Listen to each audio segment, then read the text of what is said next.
ವೇದಾಂತ ಸಿದ್ಧಾಂತಂ ಗೋಚರಂ ತಮಗೋಚರಂ ಗೋವಿಂದಂ ಪರಮಾನಂದಂ ಸದ್ಗುರುಂ ಪ್ರಣತೋಸ್ಮ್ಯಹಂ ನಾರಾಯಣಂ ನಮಸ್ಕೃತ್ಯ ನರಂ ಚೈವ ನರೋತ್ತಮಂ ದೇವಿಂ ಸರಸ್ವತಿಂ ವ್ಯಾಸಂ ತಥೋ ಜಯಮುದಿರೇತ್. ಮಹಾಗಣಪತಿಯನ್ನು, ಮಹಾಸರಸ್ವತಿಯನ್ನು ಹಾಗೂ ಸದ್ಗುರುಗಳನ್ನು ನಾವು ಪ್ರಾರ್ಥನೆ ಮಾಡಿಕೊಂಡು ಯಾವುದೇ ಪ್ರವಚನವನ್ನು ಮಾಡುವಂಥದ್ದು ಇಲ್ಲಿ ಸಂಪ್ರದಾಯ. ಹಾಗೆ ನವರಾತ್ರಿಯ ಈ ಶುಭ ಸಂದರ್ಭದಲ್ಲಿ ನವವಿಧವಾದಂತಹ ದೇವಿಯನ್ನು ನಾವು ಯಾಕೆ ಪೂಜಿಸಬೇಕು, ಯಾಕೆ ಆರಾಧಿಸಬೇಕು, ಈ ರೀತಿಯಾದಂಥ ವಿಚಾರವನ್ನು ಈ 9 ದಿನಗಳು ಕೂಡ ನಾವು ತಿಳ್ಕೊಳ್ಳುವುದರಿಂದ ನಾವು ಹೆಚ್ಚಿನದಾದಂಥ ಜ್ಞಾನವನ್ನು ಇಲ್ಲಿ ಪಡೆದುಕೊಳ್ಳಲಿಕ್ಕೆ ಸಾಧ್ಯ ಉಂಟು ಎಂಬ ಉದ್ದೇಶದಿಂದ ಈ ಪ್ರವಚನವನ್ನು ನಾವು ಮಾಡುತ್ತಾ ಇದ್ದೇವೆ. ಮೊದಲನೆಯದಾಗಿ, ಮನುಷ್ಯ ತಾನು ಎಷ್ಟೇ ಬುದ್ಧಿವಂತನಾದರೂ, ಧನವಂತನಾದರೂ, ಸ್ವಸಾಮರ್ಥ್ಯವುಳ್ಳವನಾದರೂ ಕೂಡ ಒಂದು ದಿನ ಆ ಪ್ರಕೃತಿಗೆ ಆತ ಶರಣಾಗಲೇಬೇಕಾಗ್ತದೆ. ಯಾಕೆ ಈ ಮಾತನ್ನು ನಾನು ಹೇಳುತ್ತಿದ್ದೇನೆ ಅಂದರೆ, ಮುಖ್ಯವಾಗಿ ಎಲ್ಲ ಸರಿಯಾಗಿ ಮನುಷ್ಯ ಇರುವಾಗ, ಯಾವುದೇ ತಾಪತ್ರೆಗಳು ಅವನಿಗೆ ಇಲ್ಲದಿರುವಾಗ ಅವನ ಮನಸ್ಸಿನಲ್ಲಿ ಬರ್ತದೆ, ನಾನೇ ಶ್ರೇಷ್ಠ, ನಾನೇ ಹೆಚ್ಚಿನವ, ಎಲ್ಲವೂ ನನ್ನಿಂದ ಆದದ್ದು ಅಂತ. ಆದರೆ ಯಾವತ್ತಾದರೂ ಒಂದು ದಿನ ಆತನಿಗೆ ದುಃಖಗಳು, ಕಷ್ಟ ಕಾರ್ಪಣ್ಯಗಳು ಬಂದಾಗ, ಅದಕ್ಕೆ ಯಾರೂ ಕೂಡ ಅವರಿಗೆ ಸ್ಪಂದಿಸದೇ ಇದ್ದಾಗ, ಸಹಾಯ ಮಾಡಲಿಕ್ಕೆ ಸಾಧ್ಯವೇ ಇಲ್ಲದಂತಹ ಪರಿಸ್ಥಿತಿ ಬಂದಾಗ ಆತನಿಗೆ ಮತ್ತೆ ಕಾಣುವುದು ದೇವರು. ಆ ಪರಮಾತ್ಮನೇ ನನ್ನನ್ನು ರಕ್ಷಿಸಬೇಕು, ಆ ಪರಮಾತ್ಮನಿಂದಲೇ ನಾನು ಶ್ರೇಯಸ್ಸನ್ನು ಪಡಿಬೇಕು, ಈ ಕಷ್ಟವನ್ನು ನಾನು ದಾಟಬೇಕು ಅನ್ನುವಂತಹ ಇಚ್ಛೆ ಬಂದಾಗ ಕೊನೆಗೆ ಆತನಿಗೆ ಆ ದೈವಶಕ್ತಿ ಅಂತೇಳುವಂಥದ್ದು ಅಲ್ಲಿ ನೆನಪಾಗುವಂಥದ್ದು.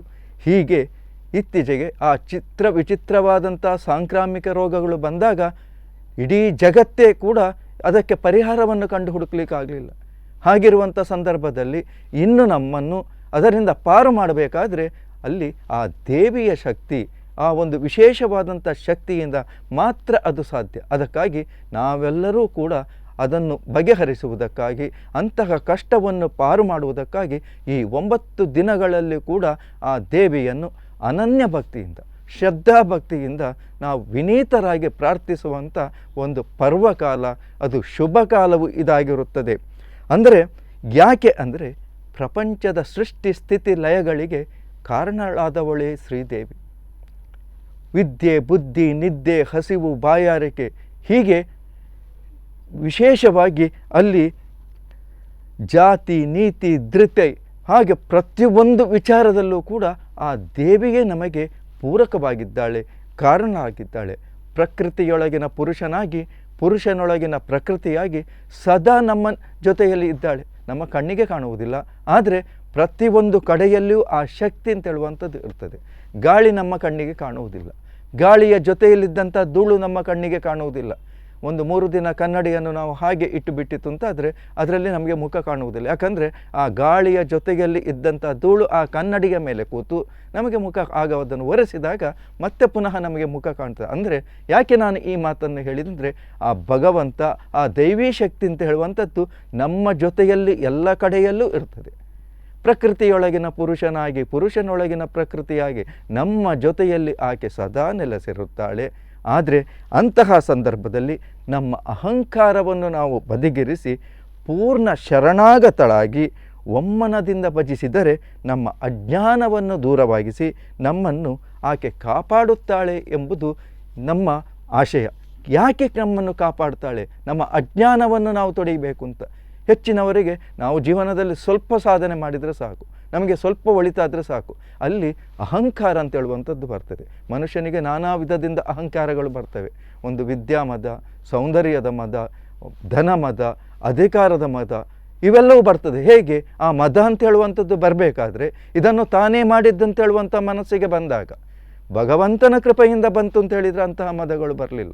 ಅಂತಹ ಅಜ್ಞಾನವನ್ನು ನಾವು ಕಳೆದುಕೊಂಡು ಆ ದೇವಿಯನ್ನು ನಾವು ಈ 9 ದಿನಗಳ ಕಾಲ ಅನನ್ಯ ಭಕ್ತಿಯಿಂದ ನಾವು ಪ್ರಾರ್ಥಿಸಿದರೆ ನಮ್ಮ ಇಷ್ಟಾರ್ಥಗಳು ಪೂರೈಸುತ್ತವೆ ಎಂಬುದನ್ನು ಮತ್ತೆ ಮತ್ತೆ ಅಂತಹ ದೃಢ ವಿಶ್ವಾಸದಿಂದ ನಾವು ಈ ಸಮಯದಲ್ಲಿ ಆ ದೇವಿಯನ್ನು ಆಚರಿಸಬೇಕು, ಆ ವ್ರತವನ್ನು ಆಚರಿಸಬೇಕು. ಹೇಗೆಂದರೆ, ಶುಕ್ಲ ಪದದಿಂದ ಭಾದ್ರಪದ ಶುಕ್ಲ ಅಂದರೆ ಶುಕ್ಲ ಪದದಿಂದ ನವಮಿಯವರೆಗೆ ಪ್ರತಿದಿನ ಬೇರೆ ಬೇರೆ ಸ್ವರೂಪದಿಂದ ದೇವಿಯನ್ನು ನಾವು ಆರಾಧಿಸಬೇಕು.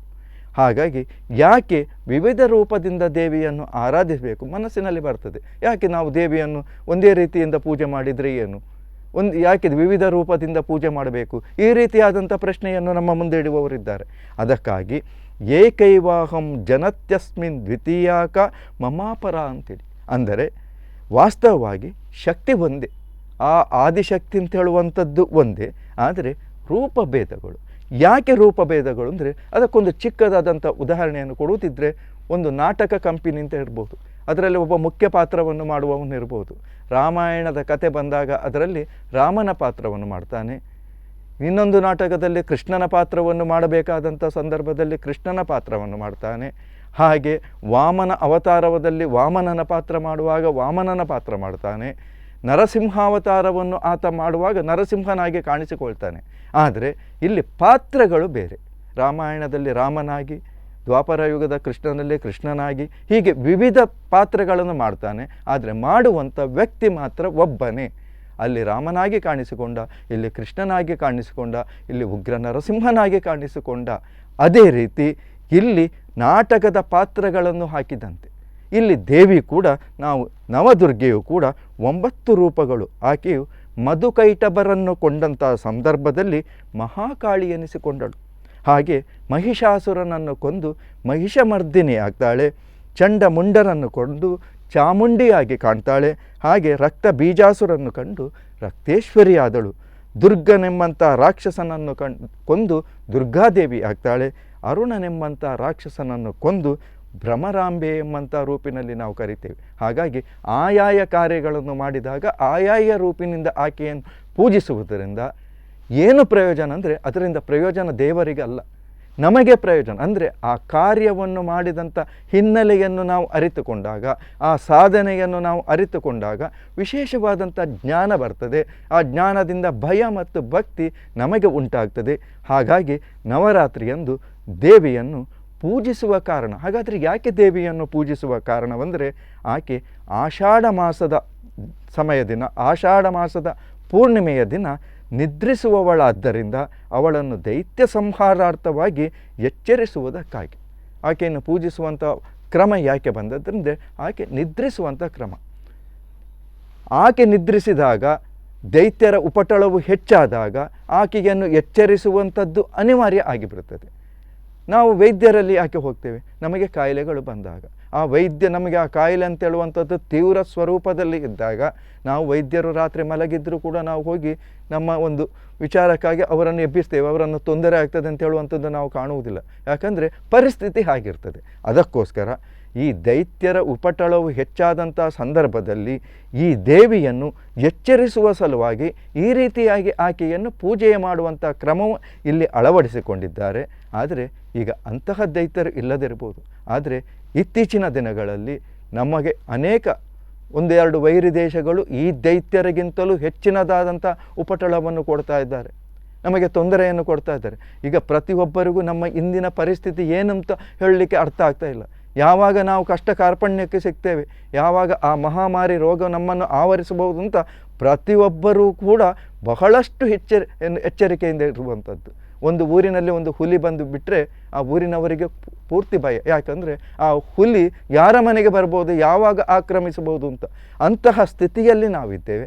ಹಾಗಾದರೆ ಇದನ್ನು ಪ್ರಪಂಚದ ಯಾವ ವಿಜ್ಞಾನಿಗಳಿಗಾಗಲಿ ಯಾವುದೇ ರೀತಿಯಾದಂಥ ವೈದ್ಯರಿಗೂ ಆಗಲಿ ಈಗ ಪರಿಹಾರವನ್ನು ಕಂಡುಹಿಡಿಯಲಿಕ್ಕೆ ಅಸಾಧ್ಯವಾದಂಥ ಸಂದರ್ಭದಲ್ಲಿ ಈಗ ನಮಗಿರುವಂಥ ದಾರಿ ಆ ಜಗನ್ಮಾತೆಯ ಮೊರೆಯನ್ನು ಹೋಗುವಂಥದ್ದು.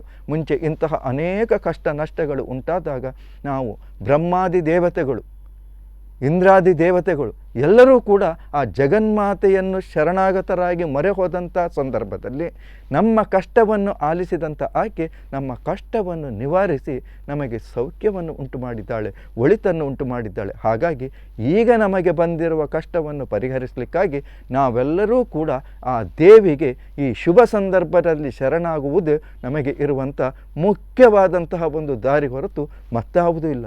ಅದಕ್ಕಾಗಿ ಆ ದೇವಿಯನ್ನು ವಿವಿಧ ರೂಪಗಳಿಂದ ನಾವು ಆರಾಧಿಸಬೇಕು.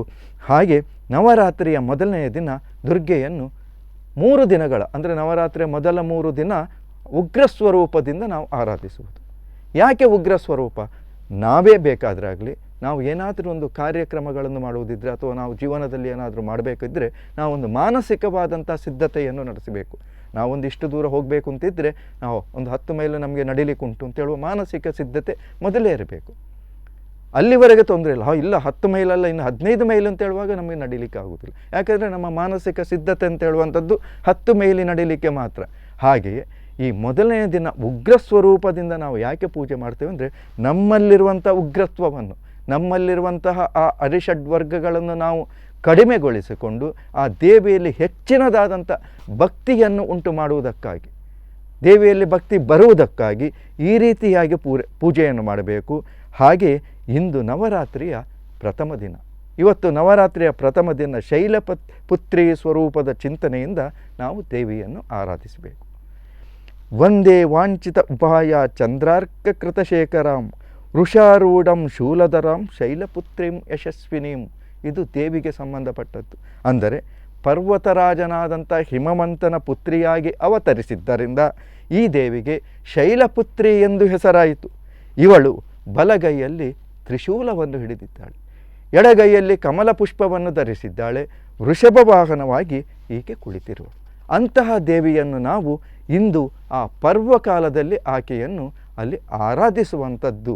ಹಾಗಾದರೆ ಈಕೆಯನ್ನು ಯೋಗನಿದ್ರಾ ಸ್ವರೂಪದಿಂದಲೂ ಆರಾಧಿಸುವಂಥ ಕ್ರಮ ಉಂಟು. ಯಾಕೆ ಯೋಗನಿದ್ರಾ ಸ್ವರೂಪದಿಂದ ಈಕೆಯನ್ನು ಆರಾಧಿಸುತ್ತಾರಂದರೆ, ಆ ಕಥೆಯ ಹಿನ್ನೆಲೆ ಏನಂದರೆ, ಪುರಾಣ ಪ್ರಕಾರ, ದೇವಿ ಮಹಾತ್ಮೆಯ ಪ್ರಕಾರ, ಮಹಾವಿಷ್ಣುವಿನ ನಾಭಿಕಮಲದಲ್ಲಿ ನೆಲೆಸಿರುವ ಬ್ರಹ್ಮನಿಗೆ ವಿಷ್ಣುವಿನ ಕಿವಿಗಳಿಂದ ಮಧುಕೈಟಭರೆಂಬಂಥ ರಾಕ್ಷಸರು ಹುಟ್ಟಿ ಬರ್ತಾರೆ. ಹೀಗೆ ಹುಟ್ಟಿ ಬಂದಂಥ ರಾಕ್ಷಸರು ಭಗವಂತನ ನಾಭಿಕಮಲದಿಂದ ಇದ್ದಂತಹ ತಾವರೆಯಲ್ಲಿ ಆಶ್ರಯವನ್ನು ಪಡೆದು ಸೃಷ್ಟಿ ಕಾರ್ಯವನ್ನು ಮಾಡುತ್ತಿದ್ದಂತಹ ಬ್ರಹ್ಮಾದಿ ದೇವತೆಗಳಿಗೆ, ಬ್ರಹ್ಮನಿಗೆ ಅಲ್ಲಿ ಸೃಷ್ಟಿ ಕಾರ್ಯವನ್ನು ಮಾಡಲಿಕ್ಕೆ ಅಲ್ಲಿ ತೊಂದರೆ ಆಗ್ತದೆ. ಸೃಷ್ಟಿ ಕಾರ್ಯವನ್ನು ಮಾಡಲಿಕ್ಕೆ ಆಗುವುದಿಲ್ಲ. ಹಾಗಿರುವಂಥ ಸಂದರ್ಭದಲ್ಲಿ ಅಲ್ಲಿ ಅಂದರೆ ಬ್ರಹ್ಮನಿಗೆ ಸೃಷ್ಟಿ ಮಾಡುವಂಥ ಕಾರ್ಯ, ಹಾಗೆ ಶ್ರೀಮನ್ನಾರಾಯಣನಿಗೆ ಪಾಲಿಸುವಂಥ ಕರ್ತವ್ಯ. ಹಾಗಾಗಿ ಪಾಲಿಸುವ ಕರ್ತವ್ಯವನ್ನು ವಹಿಸಿಕೊಂಡಂಥ ವಿಷ್ಣುವನ್ನು ಅಲ್ಲಿ ಮೊರೆ ಹೋಗುವಂಥದ್ದು. ನೀನು ನನ್ನನ್ನು ರಕ್ಷಿಸಬೇಕು, ನನಗೆ ಈ ದೈತ್ಯರು ನನಗೆ ತೊಂದರೆಯನ್ನು ಉಂಟು ಮಾಡ್ತಾ ಇದ್ದಾರೆ, ಹಾಗಾಗಿ ಇವರನ್ನು ಕೊಂದು ನೀನು ಅವರ ಉಪಟಳದಿಂದ ಪಾರು ಮಾಡಬೇಕು ಅಂತ ಅಲ್ಲಿ ಎಷ್ಟೇ ಮೊರೆ ಹೋದರೂ, ಎಷ್ಟೇ ಪ್ರಾರ್ಥಿಸಿದರೂ ಕೂಡ ಯೋಗ ನಿದ್ರೆಯಲ್ಲಿ ಪವಡಿಸಿರುವಂತಹ ಆ ಮಹಾವಿಷ್ಣುವಿಗೆ ಅದು ಗೊತ್ತಾಗಲೇ ಇಲ್ಲ. ಆಗ ಅನಿವಾರ್ಯವಾಗಿ ಬ್ರಹ್ಮನಿಗೆ ಆ ಕಾರ್ಯವನ್ನು ವಹಿಸಿಕೊಟ್ಟಂಥ ಜಗನ್ಮಾತೆಗೆ ನೆನಪಾಗ್ತದೆ. ಜಗನ್ಮಾತೆ ಹೇಳಿದ್ಲು, ನಿಮಗೇನಾದರೂ ಕಷ್ಟ ಬಂದಾಗ ನೀವು ನನ್ನನ್ನು ಸ್ಮರಿಸಿ, ನಿಮ್ಮ ಕಷ್ಟವನ್ನು ನಾನು ನಿವಾರಿಸಿಕೊಡುತ್ತೇನೆ. ಈ ಮಾತನ್ನು ನೆನಪಿಸಿಕೊಂಡಂತಹ ಬ್ರಹ್ಮದೇವ ಜಗನ್ಮಾತೆಯನ್ನು ಅಲ್ಲಿ ಸ್ಮರಿಸುವಂಥದ್ದು, ತನಗಾದಂಥ ಕಷ್ಟವನ್ನು ಆಕೆಯಲ್ಲಿ ಹೇಳಿಕೊಂಡದ್ದು. ಆಗ ಜಗನ್ಮಾತೆಯು ಯೋಗ ನಿದ್ರೆಯಲ್ಲಿ ಇರುವಂತಹ ಮಹಾವಿಷ್ಣುವನ್ನು ಎಚ್ಚರಿಸಿ ಅವನಿಗೆ ಅನುಗ್ರಹವನ್ನು ಮಾಡುವಂಥದ್ದು. ಮಧುಕೈಟಭರನ್ನು ಕೊಲ್ಲುವಂಥ ಶಕ್ತಿಯನ್ನು, ಯುಕ್ತಿಯನ್ನು ಅಲ್ಲಿ ಬೋಧಿಸಿರುವಂಥದ್ದು. ಇದರಿಂದ ಚೋದಿತನಾದ ಎಚ್ಚರಗೊಂಡಂತಹ ಮಹಾವಿಷ್ಣುವು ಮಧುಕೈಟಭರನ್ನು ಕೊಲ್ಲಲಿಕ್ಕೆ ಮುಂದಾದದ್ದು. ಅನೇಕ ವರ್ಷಗಳ ಕಾಲ ಅಲ್ಲಿ ಯುದ್ಧವನ್ನು ಮಾಡಿದರೂ ಕೂಡ ಮಧುಕೈಟಭರನ್ನು ಕೊಲ್ಲಲಿಕ್ಕೆ ಸಾಧ್ಯವಾಗದೇ ಇದ್ದಾಗ ಆ ದೇವಿಯು ಕೊಟ್ಟಂಥ ಸೂಚನೆಯಂತೆ, ಪ್ರಚೋದನೆಯಂತೆ ಅಲ್ಲಿ ಆತ ಯುಕ್ತಿಯನ್ನು ಪ್ರಯೋಗ ಮಾಡುವುದು. ಯಾಕಂದರೆ ಎಲ್ಲ ಸಮಯದಲ್ಲೂ ಶಕ್ತಿ ನಮಗೆ ಉಪಯೋಗಕ್ಕೆ ಬರುವುದಿಲ್ಲ. ಆಗ ಯುಕ್ತಿಯೂ ನಮಗೆ ಅನುಕೂಲವಾಗ್ತದೆ. ವಿಷ್ಣು ಮಧುಕೈಟಭರಲ್ಲಿ ಕೇಳ್ತಾನೆ, ನಿಮ್ಮ ಈ ಶಕ್ತಿಗೆ, ಸಾಮರ್ಥ್ಯಕ್ಕೆ ನಾನು ಮೆಚ್ಚಿದ್ದೇನೆ, ನನ್ನಿಂದ ಏನಾದರೂ ನೀವು ವರವನ್ನು ನೀವು ಪಡೆದುಕೊಳ್ಬೋದು, ನಾನು ನಿಮಗೆ ವರವನ್ನು ಕೊಡುತ್ತೇನೆ ಅಂತ. ಆಗ ಆ ದೈತ್ಯರಿಗೆ ಅಪಹಾಸ್ಯ ಮಾಡ್ತಾರೆ. ನೀನೇನು ವರವನ್ನು ಕೊಡುವಂಥದ್ದು, ನಮ್ಮಲ್ಲಿ ನೀನೇನಾದರೂ ವರ ಕೇಳು, ನಾವು ಕೊಡಲಿಕ್ಕೆ ಶಕ್ತರಿದ್ದೇವೆ ಎಂಬುದಾಗಿ ಕೇಳಿದಾಗ, ಅದೇ ಸಂದರ್ಭವನ್ನು ಕಾದಿದ್ದಂತಹ ಮಹಾವಿಷ್ಣು ನಿಮ್ಮ ಪ್ರಾಣವನ್ನು ನನಗೆ ಕೊಡಬೇಕು ಅಂತ ಕೇಳಿದಾಗ ಆ ದೈತ್ಯರಿಗೆ ಗೊತ್ತಾಗ್ತದೆ ಈತ ಶ್ರೇಷ್ಠನಾಗಿದ್ದಾನೆ, ಭಗವಂತನಾಗಿದ್ದಾನೆ ಎಂಬುದನ್ನು ಅರಿತು ಅಲ್ಲಿ ಅನಿವಾರ್ಯವಾಗಿ ತಮ್ಮ ಪ್ರಾಣವನ್ನು ತ್ಯಾಗ ಮಾಡುವಂಥ ಸಂದರ್ಭ ಬರ್ತದೆ. ಈ ರೀತಿಯಾಗಿ ಮಧುಕೈಟಭರೆಂಬಂತಹ ಮಹಾದಾನವರಿಂದ, ಘೋರದಾನವರಿಂದ, ಭಯೋತ್ಪಾದಕರಿಂದ ಅಲ್ಲಿ ಭೂಭಾರ ಅಂತೇಳುವಂಥದ್ದು ಕಳೀಲಿಕ್ಕೆ ಸಾಧ್ಯ ಆಯಿತು. ಬ್ರಹ್ಮನ ಸೃಷ್ಟಿ ಕಾರ್ಯ ಅಲ್ಲಿ ಸುಲಲಿತವಾಗಿ ನಡೆದುಕೊಂಡು ಹೋಗಲಿಕ್ಕೆ ಮುಂದೆ ಸಾಧ್ಯವಾಗ್ತದೆ. ಹೀಗೆ ಇಲ್ಲಿ ಯೋಗ ನಿದ್ರಾ ರೂಪದ ದೇವಿಯನ್ನು ನಾವು ಈ ಕಾರಣಕ್ಕಾಗಿ ಅಲ್ಲಿ ಆರಾಧಿಸುವಂಥದ್ದು. ಮಧು ಮಧುರೇ ಮಧು ಕೈಟಭ ಬಂಜಿನಿ ರಾಸರತೆ ಅಂತ ಹೇಳಿ ಇಲ್ಲಿ ಭಕ್ತರು ಆಕೆಯನ್ನು ಹೊಗಳ್ತಾಳೆ. ಯಾಕಂದರೆ ಅಂತಹ ದೈತ್ಯರನ್ನು ಕೊಂದು ಕಳೆಯುವುದಕ್ಕೆ ಆ ದೇವಿಯು ಆ ಮಹಾವಿಷ್ಣುವಿಗೆ ಯಾವ ರೀತಿಯಾಗಿ ಸಹಾಯ ಮಾಡಿದ್ಲೋ ಅದನ್ನು ನೆನೆಸಿಕೊಂಡು ಅಲ್ಲಿ ಭಕ್ತರು ಅಲ್ಲಿ ಭಜಿಸುವಂಥದ್ದು. ಹೀಗೆ ಯೋಗ ನಿದ್ರಾ ಸ್ವರೂಪದ ದೇವಿಯನ್ನು ನಾವು ಅಂದು ಪೂಜೆ ಮಾಡಬೇಕು. ಆದ್ದರಿಂದ ನವರಾತ್ರಿಯ ಮೊದಲನೇ ದಿನ ಕಲಶದಲ್ಲಿ ನಿದ್ರಾ ಅಂದರೆ ನಿದ್ರಾ ಸ್ವರೂಪದ ದೇವಿಯನ್ನು ಧ್ಯಾನಿಸಿ ಅಲ್ಲಿ ಆವಾಹನೆ ಮಾಡಿ ನಾವು ಪೂಜೆ ಮಾಡಬೇಕು. ಹಾಗಾದರೆ ಪೂಜಾ ಕ್ರಮ ಅಂದರೆ ಹೇಗೆ ಅಂದರೆ ದೇವಿಗೆ ಹಳದಿ ಬಣ್ಣದ ಸೀರೆಯನ್ನು ಉಡುವಂಥದ್ದು. ಅಂದರೆ ಆ ದೇವಿಯನ್ನು ಪೂಜಿಸುವಾಗ ವಿಶೇಷತೆ ಏನಂದರೆ ಹಳದಿ ಬಣ್ಣದ ಸೀರೆಯನ್ನು ಉಡುವಂಥದ್ದು. ಅದೇ ಬಣ್ಣದ ಕುಪ್ಪಸವನ್ನು ತೊಡಿಸಿ ಅಲ್ಲಿ ಹಳದಿ ಬಣ್ಣದ ಹೂವುಗಳನ್ನೇ ಅಲ್ಲಿ ಅರ್ಚನೆ ಮಾಡುವಂಥದ್ದು. ಸಾಮಾನ್ಯವಾಗಿ ಹಳದಿ ಬಣ್ಣದ ಹೂವು ಅಂತ ಹೇಳುವಂಥದ್ದು ಬಹಳಷ್ಟು ನಮಗೆ ಸಿಗ್ತದೆ. ಅಂತಹ ಹೂವುಗಳನ್ನೇ ನಾವು ಆಯ್ಕೆ ಮಾಡಿಕೊಂಡು ಹಳದಿ ಬಣ್ಣದ ಮಂತ್ರಾಕ್ಷತೆಯನ್ನು ಇಟ್ಟುಕೊಂಡು ಹಳದಿ ಬಣ್ಣದ ಸೀರೆಯನ್ನು ಕುಪ್ಪಸವನ್ನು ಗೆಜ್ಜೆ ಇತ್ಯಾದಿಗಳನ್ನು ಮಾಡಿಕೊಂಡು ಆಕೆಯನ್ನು ಅಂದು ವಿಶೇಷವಾಗಿ ಪೂಜೆ ಮಾಡುವಂಥದ್ದು ಕ್ರಮ ಆಗಿರ್ತದೆ. ಹಾಗೆ ಕೇವಲ ಪೂಜೆ ಮಾಡಿದರೆ ಸಾಲದು, ಏನಾದರೂ ನೈವೇದ್ಯವನ್ನು ಮಾಡಬೇಕು. ಹಾಗಾದರೆ ಏನು ನೈವೇದ್ಯವನ್ನು ಮಾಡಬೇಕಂದ್ರೆ ಅಕ್ಕಿಯಿಂದ ಮಾಡಿದ ಪಾಯಸವನ್ನು ಅಂದು ನೈವೇದ್ಯ ಮಾಡಬೇಕು. ಅಂದು ದೇವಿಗೆ ಬ್ರಾಹ್ಮಿ ಅಲಂಕಾರವನ್ನು ಮಾಡಬೇಕು. ಆ ರೀತಿಯಾಗಿ ಪೂಜಿಸುವಂಥದ್ದು ಅಲ್ಲಿ ಕ್ರಮವಾಗಿರ್ತದೆ. ಇನ್ನು ಪೂಜಿಸಿದರೆ ಏನು ಫಲ ಅಂತ, ಇದು ಬಹಳ ಮುಖ್ಯವಾದದ್ದು. ಏನು ಫಲ ಅಂದರೆ ಸಂತಾನ ಪ್ರಾಪ್ತಿ.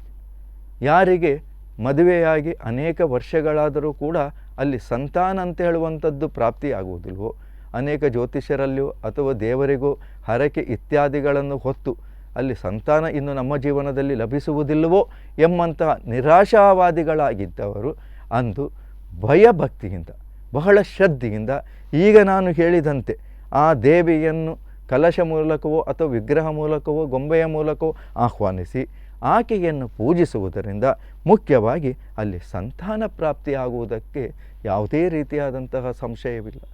ಆ ರೀತಿಯಾದಂಥ ವರವನ್ನು ಆ ದೇವಿ ಅಲ್ಲಿ ಕರುಣಿಸುತ್ತಾಳೆ.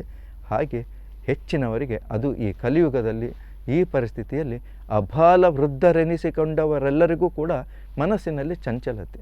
ಇವಾಗ ಒಂದು ರೀತಿ ಮನಸ್ಸಿನಲ್ಲಿ ಏನಾದರೂ ಇದ್ದರೆ ಮತ್ತೊಂದು ಕಡೆ ಮತ್ತೊಂದು ರೀತಿ. ಹಾಗಾಗಿ ಆ ಮನಸ್ಸಿನಲ್ಲಿ ದೃಢತೆ ಅಂತ ಹೇಳುವಂಥದ್ದಿಲ್ಲ, ಏನು ಮಾಡಬೇಕು ಅಂತಲೂ ಗೊತ್ತಾಗುವುದಿಲ್ಲ. ಅಂತಹ ತೊಂದರೆ ಇದ್ದವರು ತಮ್ಮ ಆ ಮನಸ್ಸಿನ ಚಂಚಲತೆಯನ್ನು ಹೋಗಲಾಡಿಸಲಿಕ್ಕೆ ಅಲ್ಲಿ ಮನಸ್ಸಿನ ದೃಢತೆಯನ್ನು ತಂದುಕೊಳ್ಳಿಕ್ಕೆ ಈ ದೇವಿಯನ್ನು ಆರಾಧನೆ ಮಾಡಬೇಕು.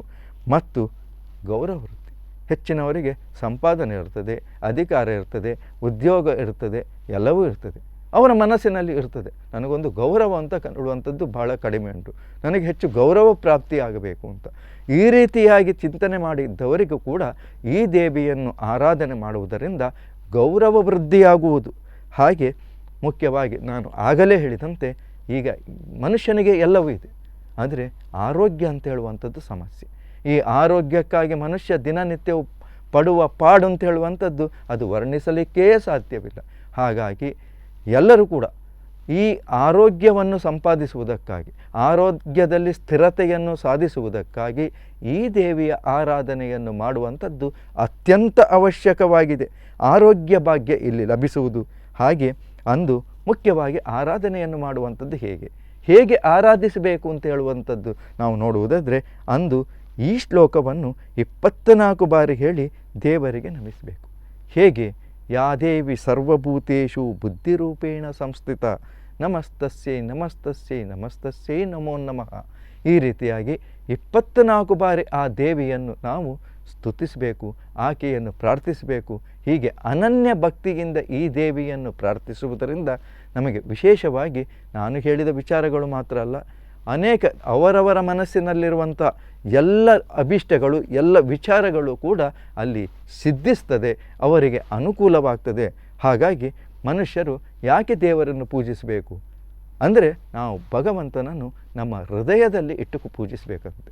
ಹೆಚ್ಚಿನವರು ನಾವು ಅಷ್ಟೊಂದು ಹಣವನ್ನು ಖರ್ಚು ಮಾಡಿತು, ಇಷ್ಟೊಂದು ಇನ್ನೊಬ್ಬರಿಂದ ಪೂಜೆ ಮಾಡಿತು, ಇಷ್ಟು ಸುತ್ತು ಬಂದೆವು, ಇಷ್ಟು ಸಾವಿರ ಹೂವನ್ನು ಅರ್ಪಿಸಿದೆವು, ಇಷ್ಟೆಲ್ಲ ಹಣ್ಣು ಹಂಪಲುಗಳನ್ನು ತಂದು ಕೊಟ್ಟೆವು, ಈ ರೀತಿಯಾಗಿ ಲೆಕ್ಕಾಚಾರಗಳನ್ನು ಹಾಕಿಕೊಂಡು ಕುಳಿತು. ಆದರೆ ಅದು ಯಾವುದು ಬೇಡ. ಭಗವಂತನಿಗೆ ನಿಮ್ಮ ಭಕ್ತಿ ಅಂತ ಹೇಳುವಂಥದ್ದೇ ಅದು ಅತ್ಯಂತ ಅವಶ್ಯವಾದದ್ದು. ಅದನ್ನೇ ಭಗವಂತ ಹೇಳಿದ್ದು, ಪತ್ರಂ ಪುಷ್ಪಂ ಸಮರ್ಪಯಾಮಿ ಅಂತ. ಒಂದು ಪತ್ರ, ಒಂದು ಪುಷ್ಪ, ಒಂದು ಫಲ ಇದ್ದರೆ ಸಾಕು, ಅದರಿಂದಲೇ ನಾನು ಸಂತುಷ್ಟನಾಗುತ್ತೇನೆ, ನಾನು ಸಂತುಷ್ಟಳಾಗುತ್ತೇನೆ ಎಂಬುದು ಇಲ್ಲಿ ಭಗವದ್ ವಾಕ್ಯ. ಹಾಗಾದರೆ ಹೇಗೆ ಅಂದರೆ ಇದಕ್ಕೆ ಒಂದು ಚಿಕ್ಕದಾದ ಒಂದು ಕಥೆ ಇದೆ. ಒಮ್ಮೆ ನಾರದರು ಭಗವಂತನ ದರ್ಶನಕ್ಕೆ ಅಂದರೆ 3 ಗಳಿಗೆಯಲ್ಲಿ 3 ಲೋಕಗಳನ್ನು ಅಂದರೆ ಎಲ್ಲ ಲೋಕಗಳನ್ನು ಸಂಚಾರ ಮಾಡಿ ಬರುವಷ್ಟು ಅಲ್ಲಿ ಸಾಮರ್ಥ್ಯ ಅಂತ ಹೇಳುವಂಥದ್ದು ಅಲ್ಲಿ ನಾರದರಿಗೆ ಉಂಟು. ಅವರು ಪ್ರತಿದಿನವೂ ಬೇಕಾದರೆ ಭಗವಂತನನ್ನು, ಬ್ರಹ್ಮನನ್ನು, ವಿಷ್ಣುವನ್ನು ಯಾರನ್ನು ಬೇಕಾದರೂ ಸಂದರ್ಶಿಸ್ಬೋದು. ನಾರದರ ವ್ಯಕ್ತಿತ್ವವೇ ಹಾಗೆ. ರಾಕ್ಷಸರನ್ನು ಕೊಲ್ಲಬೇಕಾದ್ರೆ ರಾಕ್ಷಸರಲ್ಲಿ ಹೋಗಿ ನಾರದರು ಅವರನ್ನು ಹೊಗಳುವಂಥದ್ದು, ಅವರನ್ನು ಪ್ರಚೋದನೆ ಮಾಡುವಂಥದ್ದು, ಅವರನ್ನು ಆ ಕಾರಣದಿಂದ ಕಲಹಪ್ರಿಯ ಅಂತ ಹೇಳಿ ಕರೆಯುವುದು ಉಂಟು. ಅಂತಹ ನಾರದರು ಒಂದು ದಿನ ಭಗವಂತನಲ್ಲಿ ಹೋಗ್ತಾರಂತೆ. ಭಗವಂತನಲ್ಲಿ ಹೋಗಿ ಒಂದು ಪ್ರಶ್ನೆಯನ್ನು ಕೇಳ್ತಾರೆ. ಏನು ಪ್ರಶ್ನೆ?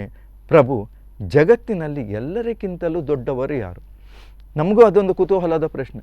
ಜಗತ್ತಿನಲ್ಲಿ ಎಲ್ಲರಿಗಿಂತ ದೊಡ್ಡವರು ಯಾರು ಅಂತೇಳಿ. ಹಾಗಿರುವಾಗ ಅಂಥ ಪ್ರಶ್ನೆಯನ್ನು ಹೊತ್ತುಕೊಂಡು ಅಲ್ಲಿ ಭಗವಂತನಲ್ಲಿ ನಾರದರು ಹೋದಾಗ ಅವರು ಭಗವಂತ ಅದಕ್ಕೆ ಉತ್ತರವನ್ನು ಕೊಡಬೇಕು. ಯಾಕಂದರೆ ಆ ಭಗವಂತನ ಲೀಲೆಯೇ ಹಾಗೆ. ನಾವು ಕೇಳಿದ ಪ್ರಶ್ನೆಗೆ ಅವರು ಉತ್ತರವನ್ನು ಕೊಡಲೇಬೇಕು. ನಾವು ಮಾಡಿದಂಥ ಭಕ್ತಿಗೆ ಆತ ಬೇಕಾದಂಥ ವರಗಳನ್ನು ಕೊಡಲೇಬೇಕು. ಹಾಗಾಗಿ ರಾಕ್ಷಸರು ಬಂದು ಬಹಳಷ್ಟು ಅಲ್ಲಿ ತಪಸ್ಸನ್ನು ಮಾಡಿದಾಗ ಅವನು ಕೇಳಿದ ವರವನ್ನು ಅಲ್ಲಿ ಭಗವಂತ ಕೊಡುವಂಥದ್ದು. ಅದೇ ರೀತಿ ಇಲ್ಲಿ ಕೇಳಿದ ಪ್ರಶ್ನೆಗೆ ಬರ್ತಾರೆ, ಹಾಗಾದರೆ ಈ ಪ್ರಪಂಚದಲ್ಲಿ ಭೂಮಿ ಅಂತ ಹೇಳುವಂಥದ್ದು ಬಹಳ ದೊಡ್ಡದು ಅಂತ ಹೇಳಿಬಿಡ್ತಾನೆ. ನಾರದರಿಗೆ ಹೌದಾ, ಭೂಮಿ ಅಷ್ಟು ದೊಡ್ಡದಾಗಿದೆಯಾ ಅಂತ. ಆಗ ಭಗವಂತನ ಮನಸ್ಸಿಗೆ ಬರ್ತದೆ, ಇಲ್ಲ, ಭೂಮಿಯ ಸುತ್ತಲೂ ಕೂಡ ನೀರನ್ನು ಆವರಿಸಿಕೊಂಡಿರ್ತದೆ. ಹಾಗಾಗಿ ನೀರು ದೊಡ್ಡದಿರ್ಬೋದು, ಸಮುದ್ರ ದೊಡ್ಡದು ಅಂತ ಅಲ್ಲಿ ಉತ್ತರವನ್ನು ಕೊಡ್ತಾರೆ. ಮತ್ತು ಸಂಶಯ ಆಗ್ತದೆ, ಹಾಗಾದರೆ ಸಮುದ್ರವನ್ನು ಒಂದು ಸಂದರ್ಭದಲ್ಲಿ ಅಗಸ್ತ್ಯರು ಪಾನ ಮಾಡಿರ್ತಾರೆ.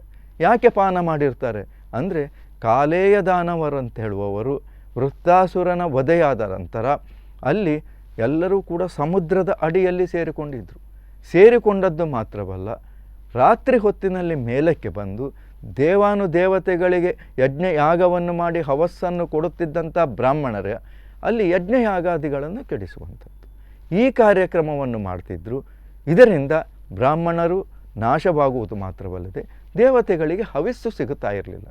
ಇದರಿಂದ ದುಃಖಿತರಾದಂಥ ಬ್ರಾಹ್ಮಣರು ಮತ್ತು ದೇವತೆಗಳು ಅಲ್ಲಿ ಬ್ರಹ್ಮನನ್ನು ಪ್ರಾರ್ಥಿಸಲು ಅಲ್ಲಿ ಅಗಸ್ತ್ಯ ಮಹರ್ಷಿಗಳೇನಾದರೂ ಮನಸ್ಸು ಮಾಡಿದರೆ ನಮ್ಮ ಕಷ್ಟ ಪರಿಹಾರ ಆಗ್ತದೆ. ಯಾಕಂದರೆ ಆ ಸಮುದ್ರದ ಅಡಿಯಲ್ಲಿ ಅಡಗಿ ಕುಳಿತಿದ್ದಂಥ ದಾನವರನ್ನು ನಾಶ ಮಾಡಬೇಕಾದ್ರೆ, ಯುದ್ಧ ಮಾಡಬೇಕಾದ್ರೆ ಅಲ್ಲಿ ನೀರು ಅಂತ ಹೇಳುವಂಥದ್ದು ಇರಬಾರ್ದು, ಅಲ್ಲಿ ಹೋಗಲಿಕ್ಕೆ ಅನುಕೂಲ ಆಗಬೇಕು. ಹಾಗಾಗಿ ಅಗಸ್ತ್ಯರೇನಾದರೂ ಅಲ್ಲಿ ಸಮುದ್ರವನ್ನು ಪಾನ ಮಾಡಿತು ಅಂತಾದರೆ ಅಲ್ಲಿ ನಮ್ಮ ಕಾರ್ಯ ಅಂತ ಹೇಳುವಂಥದ್ದು ಸುಲಲಿತವಾಗಿ ನಡೀಲಿಕ್ಕೆ ಸಾಧ್ಯ ಉಂಟು. ಅಗಸ್ತ್ಯರನ್ನು ಕೇಳಿಕೊಳ್ಳಿ ಅಂತ ಕೇಳಿದಾಗ ಅಗಸ್ತ್ಯರು ಲೋಕ ಕಲ್ಯಾಣಾರ್ಥವಾಗಿ ದೇವತೆಗಳ ಹಿತಕ್ಕಾಗಿ ಗಣೇಶನನ್ನು ಪ್ರಾರ್ಥಿಸಿ ಗಣೇಶನ ಅನುಗ್ರಹದಿಂದ ಆತನನ್ನು ಸ್ತುತಿಸಿ ಅಲ್ಲಿ ಸಮುದ್ರವನ್ನು ಅಲ್ಲಿ ಶುಷ್ಕಗೊಳಿಸಿದರು. ಹಾಗಾಗಿ ಅಗಸ್ತ್ಯರು ದೊಡ್ಡವರು ಅಂತ ಆಗ್ತದೆ. ಹಾಗಾದರೆ ಅಗಸ್ತ್ಯರು ಈಗ ಪ್ರಸ್ತುತ ಆಕಾಶದಲ್ಲಿ ಒಂದು ತಾರೆಯಾಗಿ ಕಂಗೊಳಿಸ್ತಾ ಇದ್ದಾರೆ. ಹಾಗಾಗಿ ಆಕಾಶ ದೊಡ್ಡದು ಅಂತ ಅನ್ನಿಸ್ತದಂತೆ. ಹಾಗಾದರೆ ಆಕಾಶವನ್ನು ನಾನು ವಾಮನಾವತಾರದಲ್ಲಿ ಒಂದು ಪಾದದಲ್ಲಿ ಅಳೆದಿದ್ದೇನೆ, ಹಾಗಾದರೆ ಆಕಾಶವೂ ದೊಡ್ಡದಲ್ಲ, ನಾನೇ ದೊಡ್ಡದು ಅಂತ ಅಲ್ಲಿ ದೇವರ ಮನಸ್ಸಿಗೆ ಬರ್ತದಂತೆ. ಆಗ ದೇವರು ಮತ್ತೆ ಸಹ ಆಲೋಚನೆ ಮಾಡ್ತಾನೆ, ಹಾಗಾದರೆ ಆಕಾಶವನ್ನು ನಾನು ಒಂದು ಪಾದದಲ್ಲಿ ಅಳೆದಿದ್ದರೂ ಕೂಡ ಅಂತಹ ನಾನು ದೊಡ್ಡವನಂತ ಆದರೂ ಕೂಡ ನನ್ನನ್ನು ಭಕ್ತರು ಹೃದಯದಲ್ಲಿ ಪ್ರತಿಷ್ಠಾಪನೆ ಮಾಡಿದ್ದಾರೆ, ಭಕ್ತರ ಹೃದಯದಲ್ಲಿ ನಾನು ಇದ್ದೇನೆ. ಹಾಗಾಗಿ ಭಕ್ತರು ಇಲ್ಲಿ ದೊಡ್ಡವರು ಅಂತ ನೋಡಿ ಎಲ್ಲಿಗೆ ಬಂತು ವಿಷಯ ಅಂತ. ಯಾಕಂದರೆ ನವರಾತ್ರಿಯ ಈ ಸಂದರ್ಭದಲ್ಲಿ ನವದುರ್ಗೆಯರನ್ನು ಯಾಕೆ ನಾವು ಪ್ರಾರ್ಥಿಸಬೇಕು? ಪ್ರಾರ್ಥಿಸುವುದರಿಂದ ಏನು ಪ್ರಯೋಜನ ಅಂದರೆ, ನಾವು ಒಟ್ಟಾರೆಯಾಗಿ ಪ್ರಾರ್ಥಿಸುವುದಲ್ಲ, ದೇವಿಯನ್ನು ನಾವು ಬಹಳಷ್ಟು ಧನ ವೆಚ್ಚ ಮಾಡಿ ಅಲಂಕಾರ ಮಾಡುವುದಾಗಲಿ, ಹೂವು ಹಣ್ಣು ಅರ್ಪಿಸಿ ಬಹಳ ಗೌಜಿಯಾಗಿ ನಾವು ಮಾಡಿದ್ದರಿಂದ ಏನು ಪ್ರಯೋಜನವಿಲ್ಲ. ದೇವರನ್ನು ಹೃದಯದಲ್ಲಿ ಇಟ್ಟುಕೊಂಡು ಆರಾಧನೆ ಮಾಡಬೇಕು.